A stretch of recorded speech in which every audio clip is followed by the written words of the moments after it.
మరి ప్రతిదినము ఒక వాక్యాన్ని మేము పెట్టడం అనేది జరుగుతుంది. మరి ఆ వాక్యాన్ని కూడా మీరు విని తద్వారా ఇంకా విశ్వాసములో దేవుడిలో ఇంకా ఎక్కువగా కొనసాగాలని మేము ఆశిస్తున్నాము. అలాగే ఈ వీడియోని మీరు వినటమే కాకుండా మీరు కనుక ఇతరులు వేరే వాళ్ళకి కనుక మీరు షేర్ చేసినట్లయితే మరి వాళ్ళు కూడా ఇంకా దేవుని గురించి తెలుసుకుంటారని మేము కోరుతున్నామండి. మరి ఈ దినము దేవుడు మనకి వాగ్దానాన్ని అనుగ్రహించాడు. ఒకసారి ధ్యానం చేసుకుందామండి. కీర్తనల గ్రంథము 98వ అధ్యాయము 1వ వచనం. కీర్తనల గ్రంథము 98వ అధ్యాయము 1వ వచనము. యెహోవా ఆశ్చర్యకార్యములు చేసి ఉన్నాడు, ఆయనను గూర్చి కొత్త కీర్తన పాడుడి. ఆయన దక్షిణ హస్తము, ఆయన పరిశుద్ధ బాహువు ఆయనకు విజయము కలుగజేసి ఉన్నాయి కదండి. మొదటి వచనము మనం చూసినట్లయితే యెహోవా ఆశ్చర్య కార్యములు చేసి ఉన్నాడు, ఆయనను గురించి కొత్త కీర్తన పాడుడి కదండి ప్రియులరా. మరి మన జీవితంలో కూడా దేవుడు ఎన్నో ఆశ్చర్య కార్యాలు, అద్భుత కార్యాలు మన పట్ల జరిగిస్తూనే ఉండరండి కదండి. మనల్ని మరి ఈ విధంగా దేవుడు మనల్ని సృజించాడు, నిర్మించాడంటే అది గొప్ప ఆశ్చర్య కార్యం కదండి. మరి ఈ బైబిల్లో కూడా అనేక ఆశ్చర్య కార్యాలు, అద్భుత కార్యాలు దేవుడు జరిగించి ఉన్నాడు. అలాగే మన పట్ల కూడా దేవుడు ప్రతి దినము ప్రతి ఒక్కరు ఒక్కొక్క బిడ్డల దగ్గర దేవుడు ఆశ్చర్య కార్యాలు, అద్భుత కార్యాలు అనేది జరిగిస్తూ ఉంటున్నాడండి. మరి మనం ఆశ్చర్య కార్యాలు, అద్భుత కార్యాలు మనము మర్చిపోకుండా మరి దేవుడు చేసిన మేళ్లను ప్రతి దినము దేవుడికి మనము కృతజ్ఞతాస్తుతులు అనేది చెల్లిస్తూ ఉండాలండి. మరి అలాగే ఏంటంటే ఈ ఆశ్చర్య కార్యాలు పొందుకోవాలంటే మనం ఏం చేయాలంటేనండి, ముందుగా మనము ప్రార్థన చేయాలి. ఈ ఆశ్చర్య కార్యాలు, అద్భుత కార్యాలు, మరి మేలు, ఆశీర్వాదాలు, దీవెనలు మన పట్ల మనకి దేవుడు జరిగిస్తానంటున్నాడంటండి. మరి ఎవరు ఎన్ని ఆపాలని చూసినా ఆశ్చర్య కార్యాలని ఎవ్వరూ ఆపలేరు. మరి సాతానుడు మనల్ని ఎన్నోసార్లు మనకేంటంటే దేవుడి దగ్గర నుంచి దూరం చేస్తూ ఉంటాడు. ఈ ఆశ్చర్య కార్యాలు, అద్భుత కార్యాలు మన పట్ల జరిగించుకుండటానికి కానీ మరి సాతానుడు ఎన్నో మన పట్ల ప్రయోగాలు అనేది చేస్తూ ఉంటాడు. మరి ఆ సాతాను త్రోవలో మనం వెళ్ళకుండా దేవుడి త్రోవలో మనం నడిచి మనము ఏంటంటే మరి ఎక్కువ మేలు, దీవెనలు అనేది మనము పొందుకోవాలండి. దేవుడు అంటే అందరికీ ధారాళముగా, విస్తారముగా ఇచ్చే దేవుడు కదండి. మరి దేవుడు ఏమంటున్నాడంటే మరి ఆయన తలంపులు మన తలంపులు వంటివి కావు కదండి. మన ఆలోచనలు ఆయన ఆలోచనలు వంటివి కావు కదండి. మరి మొత్తము తారుమారుగా ఉండే అనమాట కదండి. మనం ఊహించిన దానికంటే, మనం అనుకున్న దానికంటే, మనం ఆలోచించిన దానికంటే, మనం ఎక్స్పెక్ట్ చేసిన దానికంటే మరి ఎక్కువగా దేవుడు మనకి అనుగ్రహిస్తూ ఉంటాడు కదండి పిల్లరా. ప్రతి దినము ఎన్నో కార్యాలు కదండి. మరి ఆయన మనల్ని కాపాడుతూ రక్షిస్తూ వస్తున్నాడు. మనం ఈ లెక్కలో మనం ఈ విధంగా సజీవులుగా ఉన్నామంటే కనుక అది దేవుని మహాకృప కదండి. మరి నా జీవితంలో కనుక చూసినట్లయితే కనుక మరి చిన్నప్పటి నుంచి మేము ఏ విధంగా ఉన్నాము, ఏ విధంగా మేము పెరిగామనేది మరి చిన్నప్పుడు కొంచెం మేము ఒక విధంగా మరి కొద్దిగా పేదరికంలో అలాగా ఉండేవాళ్ళము. కానీ మేము పెరిగే కొద్దీ ఏంటంటే దేవుడు మమ్మల్ని అభివృద్ధి చేస్తూనే ఉన్నాడు. ఎందుకంటే దేవుడు నమ్ముకున్న బిడ్డల్ని దేవుడు ఎన్నిటికీ విడిచిపెట్టాడు కదండి.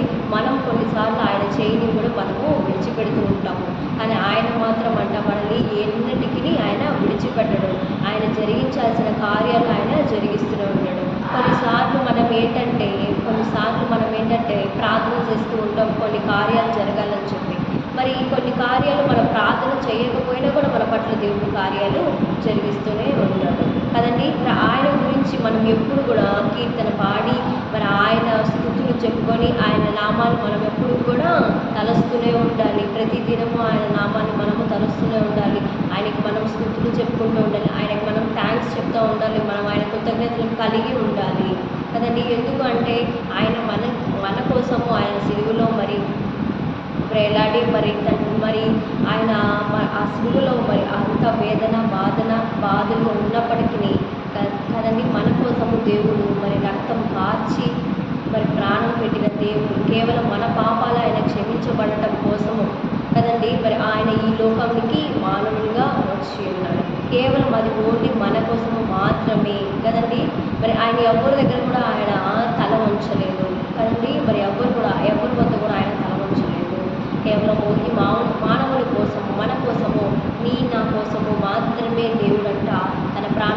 అర్పించి కదండి ఆయన రక్తాన్ని ధారపోసాడు. ఆఖరి రక్తపు బొట్టు కూడా మన కొరకు ఆయన కార్చాడండి కదండి. మరి అంతటి ఆ విలువైన అంతటి మరి ఆయన ఆ మరణాన్ని ఆయన జయించాడు. మరి ఆ మరణాన్ని ఆయన జయించి ఆయన ఏం చేశాడంటే ఆయన మన కొరకు పరలోకంలో స్థలం సిద్ధపరచడానికి ఆయన వెళ్ళి ఉన్నాడు. మరి తప్పకుండా ఆయన తిరిగి మన కొరకు వస్తాడు. ఈ లోకంలో మరి ఎవరైతే నీతిగా న్యాయంగా దేవుని అనుసరించి దేవుని మార్గంలో మరి కొనసాగుతూ ఉంటారో వాళ్ళ కోసము దేవుడు తప్పక తిరిగి మళ్ళా ఈ లోకానికి వచ్చి ఎవరైతే దేవుడు నమ్ముకున్నారో ఆ వ్యక్తులు మాత్రమే దేవుడికి అనుకూలంగా ఉండే వాళ్ళని దేవుడు మరి విశ్వాసంలో నమ్మకంలో ఇంకా ఎవరైతే ముందు కొనసాగుతారో ఆ బిడ్డలు మాత్రము దేవుడు మరలా మనల్ని ఆయన రాజ్యంలోకి మనల్ని చేర్చుకుంటాడు కదండి. మరి ఇక్కడైతే మనం ఏంటంటే మనము దేవుడికి ఇక్కడ ఈ లోకంలో ఉన్నంత కాలము ఏంటంటే శ్రమలు అనేది మనము ఎదుర్కొంటూ ఉంటాము. మనము కష్టాలు అనేది వస్తూ ఉంటాయి, బాధలు నిందలు అనేది వస్తూ ఉంటాయి. కానీ పరలోక రాజ్యంలో ఏంటంటే అక్కడ ఆకలి అనేది ఉండదు, దప్పిక అనేది ఉండదంట. అక్కడ ఏడుపైలు ఉండదు, కష్టాలు ఉండవు, అక్కడ ఏమీ ఉండవు. ఎప్పుడు మనకి ఎల్లప్పుడూ సంతోషమే ఉంటుంది. అక్కడ ఇంకా మరణం అనేది ఉండదంటండి కదండి ప్రియులారా. మరి ఆ రాజ్యం కోసము మనము ప్రార్థన చేయాలి. ప్రతి దినము ఏంటంటే మనకి ఏదో ఒక విధంగా ప్రతి ఒక్క కార్యంలో దేవుడు మనకి మంచి క్రియలు దేవుడు మనకి చేస్తూ ఉంటాడు. మంచి కార్యాలు దేవుడు మన పట్ల చేస్తూ ఉంటాడు.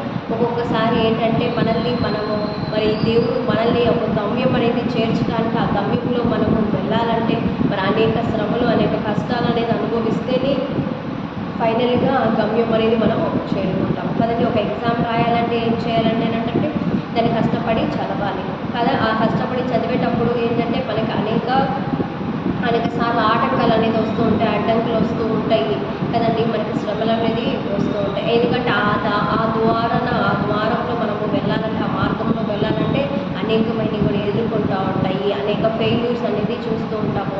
అనేక సార్లు ఏంటంటే ఒకేసారి ఎవ్వరికి కూడా మనకి ఆ గమ్యం చేరుకోవాలంటే స్ట్రైట్గా వెళ్ళిపోతే కుదరదు కదండి. దేవుని గమ్యం మనం చేరుకోవాలంటే ఏంటంటే మరి ఆ మార్గంలో అనేక ఇరుకులు, అనేక ఇబ్బందులు, శ్రమలు, కష్టాలు అనేది వస్తూ ఉంటాయి. మరి వాటన్నిటిలో మనము జయించగలిగితేనే, అవన్నీ కూడా మనం జయిస్తేనే దేవుని మన రాజ్యానికి మనము చేరుకుంటాము. ఆయన గమ్యము మనము చేరుకుంటామంటండి.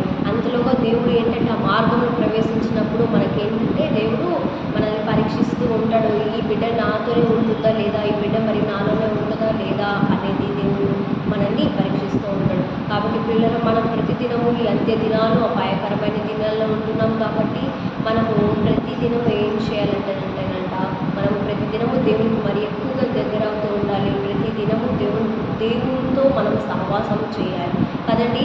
మనం ప్రార్థనలో మనము దేవుడికి అడిగినప్పుడు మనకి దేవుడు ఏ విధంగా మనతో మాట్లాడతాడు అంటే మనం ప్రార్థనలో దేవుడితో మాట్లాడతాము. కానీ దేవుడు అంటే మనతోటి ఏ విధంగా మాట్లాడతాడంటే బైబిల్ ద్వారా దేవుడు మాట్లాడతాడు. బైబిల్ చదివేటప్పుడు దేవుడు మనతో మాట్లాడతాడు. బైబిల్ ఓపెన్ చేయగానే మనకి అనుకూలమైన వాక్యము, మనం ఏదైతే మనము ఆలోచిస్తున్నామో, మనం దుఃఖంగా ఉన్నప్పుడు మనకి ఆయన సంతోషపెట్టే వాక్యము మనకి అనుగ్రహిస్తూ ఉన్నాడు కదండి. బాధల్లో వేదనలో ఉన్నప్పుడు ఆయన నెమ్మది మనకి ఇస్తూ ఉన్నాడు, మనకి శాంతి సమాధానాన్ని మనకి ఇస్తూ ఉంటాడు. కాబట్టి మనము ఏంటంటే దేవుణ్ణి ప్రార్థనలో మరి ఎక్కువగా ఈ అంత్య దినాల్లో దేవుణ్ణిలో మరి ఎక్కువగా నిలకడగా మరి విశ్వాసంలో ముందుకు కొనసాగే బిడలుగా ఉండాలంటండి కదండి. దేవుడు ఆశ్చర్య కార్యాలు, అద్భుత కార్యాలు మరి అలనాడు ఎన్నో కార్యాలు, అద్భుత కార్యాలు మరి ఆయన దేవుడి బిడల ద్వారా జరిగించాడు. అలాగే నీ ద్వారా నా ద్వారా కూడా దేవుడు అనేక కార్యాలు అనేది చేపిస్తాడండి. మరి అందరూ అన్యులు ఉంటున్నారు. మరి ఏది కార్యాలు ఎలా జరుగుతాయి అని అంటే ఆ అన్యుల మధ్యనే నిన్ను ఆయన గొప్పగా హెచ్చిస్తూ ఉంటాడు. ఘనంగా ఆయన మనల్ని ఆ అన్యుల మధ్యన హెచ్చిస్తూ ఉంటాడు, ఘనపరుస్తూ ఉంటాడు. అంచెలంచెలుగా మనల్ని ఎదిగిస్తూ ఉంటాడు. ఆయన మనల్నే కాదు మన తరతరాలను కూడా ఆయన హెచ్చించే దేవుడుగా ఉంటున్నాడు. కాబట్టి ప్రియులారా మనం ఏంటంటే ఆ ఎల్లప్పుడూ కూడా ఆయనకి కృతజ్ఞతాస్తుతులు అనేది చెల్లించాలి కదండి. ప్రార్థనలో మనము ఎల్లప్పుడూ కూడా జ్ఞాపకము, ఆయన చేసిన మేలు మనం ఎల్లప్పుడూ కూడా జ్ఞాపకం అనేది చేసుకుంటూ ఉండాలంటండి కదండి. ఆయన చేసిన మేలుని ఎప్పుడు కూడా మర్చిపోకూడదు. కదండి ప్రియులారా, యెహోవా ఆశ్చర్య కార్యములు మన పట్ల జరిగించి ఉండడం, ఆశ్చర్య కార్యములు అద్భుత కార్యములు మనం అన్నీ కూడా తలంచుకొని ఆయనకి ఎల్లప్పుడూ మనము కదండి ఆయన ఎల్లప్పుడూ కూడా మనము కృతజ్ఞతలై ఉండాలి. కాబట్టి దేవుడి కొద్ది మాటల్ని దీవించి ఆశీర్వదించును.